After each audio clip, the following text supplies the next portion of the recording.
За ядаргааны шүлний жор их маяга. За ээзгийсээ юу гэж бодсон гинэ? Чик гэдэг шүү дээ. Яна хөргөн шаш зэрэг.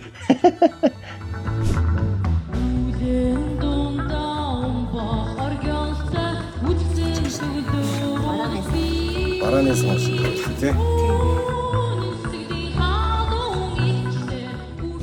Юу л ядаргааны шүл гэж байгаа юм тийм ээ. За ядаргааны шүл одоо жор ямар жор орж байна. Тэгээ хоньны үзэнд ингээд битүү боогоод хоньны махыг. За. Тэгээд ингээд ясыг ингэж бас нөгөө хуурж жугаад жимбэ шиг, жимбэний юм шиг. Тэгээд сүүлээ юугаан хөшөглөөд хүзээгээ хийгээд. Тэгээд энэ дотор болохоор нөгөө одоо нөгөө ундаа бүлээд нөгөө бүлц гардаг штеп. Дээр тэрийг ингээд дээрээс нь ингэж хийгээд Арцтай шүлшиг. Арцтай шүлшиг тий. Тэрийг хийгээд битүү тэгээд чулуугаа хийгээл битүү ингээд тогоонд ингээд битүү жигнэг юм ядаргаа. Чулуугаа болохоор одоо энэ шүл рүү гэх юм. Тэг нь одоо чулуугаан шараад бас энэ шүл рүү хийгээд тэгээ гаргаж. Тэгээ ингээд битүү бүзээтэй энэ дотор болохоор хоньны сүүл хүмүүлээр амталсан. Эсвэл байгалийн тэг үзэн дотор. Яст маягийн.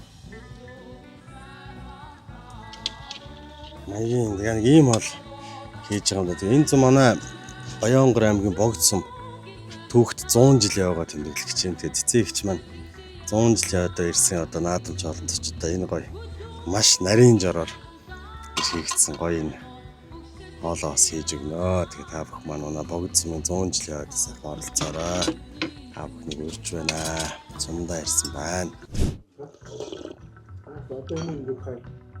Тэгээд бас аарцтай шүлэндээ тийм ээ. Арцтай ундаа нэг гараа бүлж гаргасан нөгөө хэсгээд байдаг шүү дээ. Тэрийг ярьж байгаа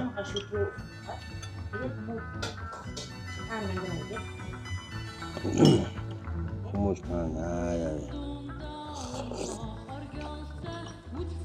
Хаан хүмүүс бол энэ жил зүгээр халиурч ийн гэдэг байгаа тийм.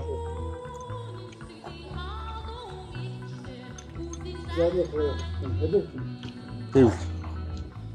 Хөрмнөөс наашаа тал руу цэвэр хойд руу.